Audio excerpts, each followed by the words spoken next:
Hello and welcome back to a new video. In this video I'll show you how to recover your Coinbase account. For that you need to go and open your source browser, not your app. Just go and open your source browser, then you have to go and open account recovery page of Coinbase. Just tap on that, and it's not available in my region, so I'll just tell you what to do.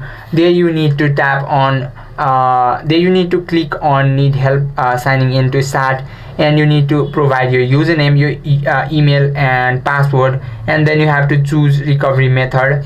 Upload a photo of your government issued ID for identity verification, and then you have to use, and you can also use your trusted contacts if you previously enabled these features. The verification process usually takes up to 24 hours, and after successful recovery you may be unable to